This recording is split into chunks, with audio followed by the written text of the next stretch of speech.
Welcome to part 91 of Learn Languages. Today we're exploring formal and informal English.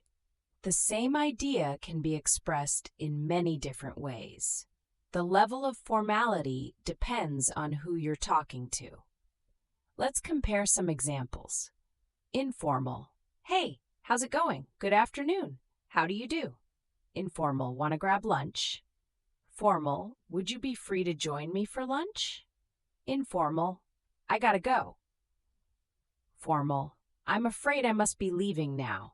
Contractions are informal. It's and I'm are informal. It is and I am are more formal. Vocabulary also changes. Informal, get. Formal, receive or obtain. Informal, fix. Formal, resolve or rectify. Informal, check. Formal, verify or confirm. Informal, help. Formal, assist. Informal, ask for. Formal, request.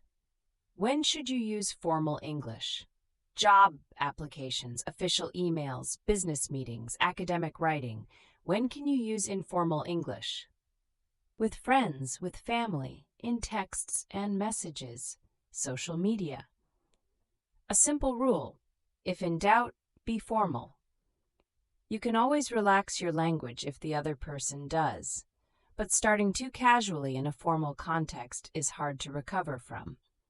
Subscribe to Learn Languages for a new lesson every week.